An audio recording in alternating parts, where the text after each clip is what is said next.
Hey guys, today we're going to be checking out the new A20 budget gaming speakers from the brand Fifine. Now everyone knows that they create a bunch of really nice microphones for the price, and today we're going to be checking out some speakers from them. Now these I think are supposed to be powered only through USB, and the actual audio is actually being transferred through a 3.5mm headphone jack. So this should be really nice if you want to save some space on your desktop setup, or maybe if you are lacking some power outlets nearby. In my case, I currently have the Redragon GS560, which is their gaming stereo soundbar. So that is also powered by USB, and maybe this could be the replacement for those if these perform a lot better. So let's check these out. Nothing else on this box. It is just a standard cardboard box. Seems to be standard pop-up box, which is nice. First up, you have your user guide, RGB speakers. Take a look at that. We have the speakers, very well packaged, surrounded by foam, so these are going to be nice in transit. First impressions, these look a lot smaller than I was expecting, which is really nice because having such a cramped desktop setup as mine, I was afraid that these would be too big and they wouldn't be able to fit on my desk, which is the whole reason why I even decided to buy the Redragon stereo soundbar in the first place, because I am really limited on space. A lot smaller than I was expecting. You can see this is my hand, and my hand is even bigger than these speakers. So they have the rubber grips on the bottom to prevent them from slipping. These are the RGB light strobes right here. Has a button, a rubber button, and it has a nice loud clicking tactile feel. This is, I think, your RGB cycling touch control right here. So this is what you would be pressing to change your RGB colors. And same thing here. Physical volume controls, which is nice.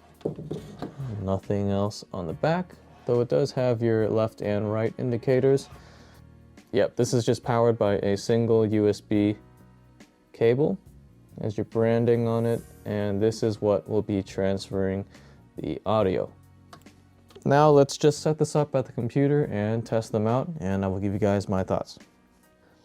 Okay, so just to show you my current setup, guys, this is what I am using, which is the Redragon GS560 soundbar.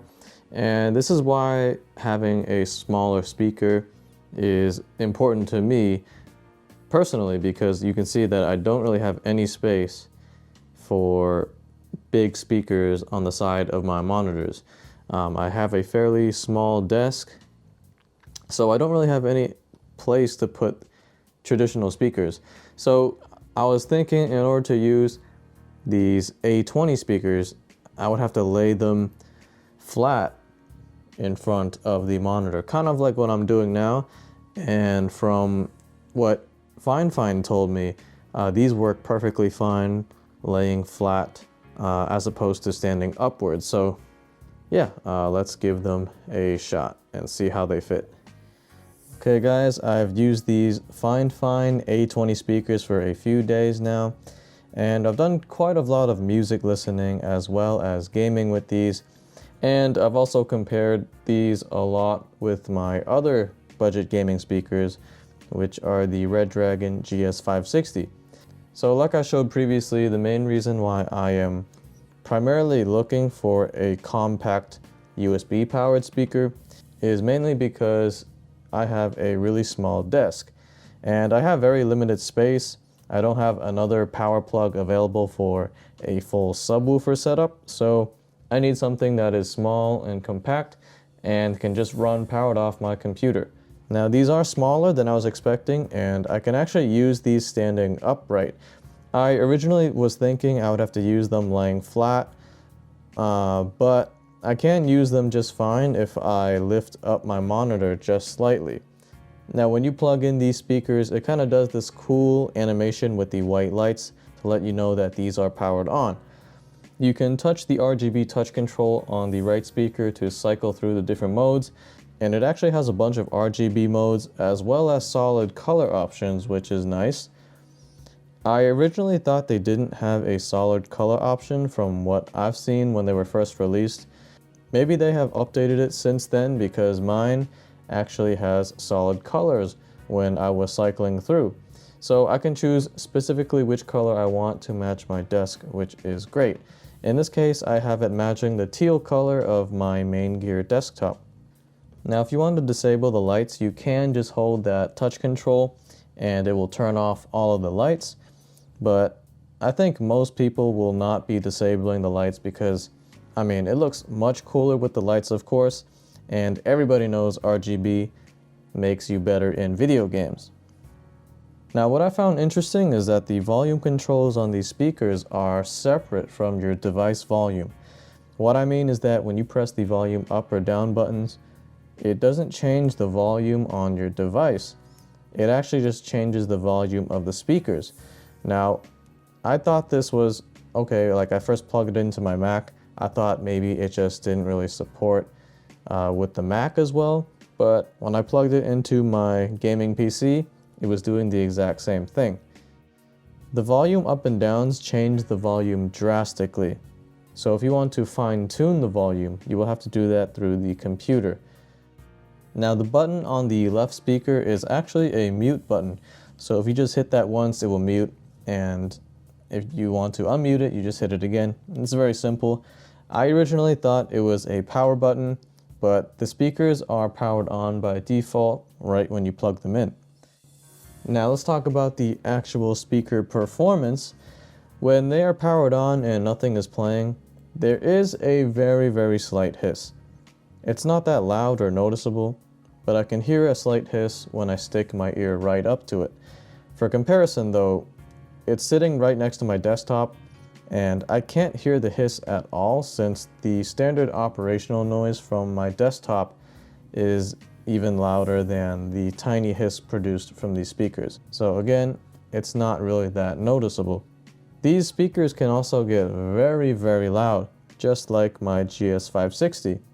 Now for a pair of budget RGB gaming speakers, these speakers actually sound pretty tame, and to me it leans more on the flatter side. It's definitely a mid-emphasized or centric speaker, and that's the first thing I noticed with these. Highs are kind of soft as well and non-fatiguing. This will never be sibilant with the kind of rolled off highs, and you can listen to these speakers comfortably for many hours. I can say you can listen to these basically all day and you won't ever get fatigued from these. The bass is also very lean in my opinion. I think this actually needs a big boost in specifically the sub bass and just the bass overall. You really don't feel much thump or impact from the lower frequencies here, and especially in gaming where you want that loud boom from the lower frequencies to be really immersed. Say in Battlefield there's explosions and things like that. It's just less immersive because of the lack of bass power. Now the lowest frequency this thing can produce is 130 Hz based off of the spec sheet. I think this is why I feel the sub bass is lacking so much or pretty much non-existent, because it can't produce the frequencies from 20 to 60 Hz, which is typically where that sub bass frequency will be. Now it's still better in bass and lower frequencies than my previous Redragon GS560, which starts at 150 Hz, but again, it's still not stellar. Now because of the mids emphasis, this excels quite well in music with focus on melody or voices. For example, a lot of Japanese video game soundtracks. Melodic soundtrack or music sounds really nice with these, and overall it's pretty nice and clear. Back to gaming though, it's also pretty good and has a wider stereo effect. Much better than my GS560 in that regard, so it's able to get me into the game more. Gaming was more enjoyable and you will be able to hear everything just fine. Now along with having that kind of wider stereo effect, this also has pretty good imaging as well. In Battlefield, I was able to pick out the directions of sounds pretty good. Things like explosions, voices, bullet ricochets, things like that. Kind of sounds like they're all coming from different directions. The stereo effect is pretty wide, so it helps you get more immersed in the game in that regard. It's just, again, you just lose a little bit of that immersiveness because of the lack of bass.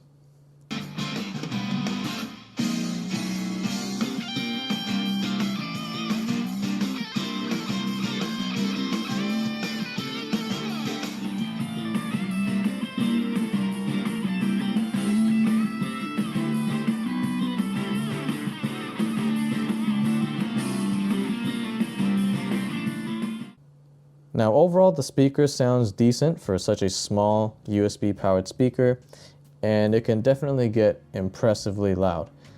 It just lacks a little bit of bass in my opinion. Now, does this sound better than my Redragon GS560, and will it be replacing it?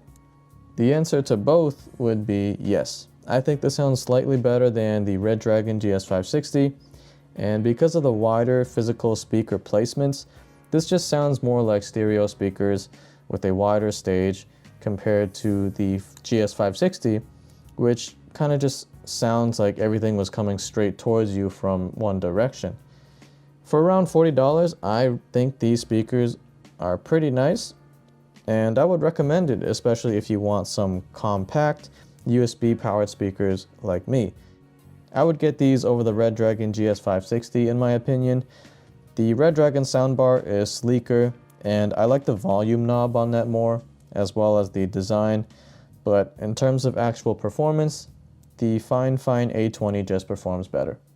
So that's my review on these Fifine A20 speakers. These were just recently released. If you guys want some compact USB powered speakers, definitely give these a look and check them out. I will have links to the Amazon page as well as the official page in the description if you want to check it out. So thanks for watching this review, and I will see you guys in the next video.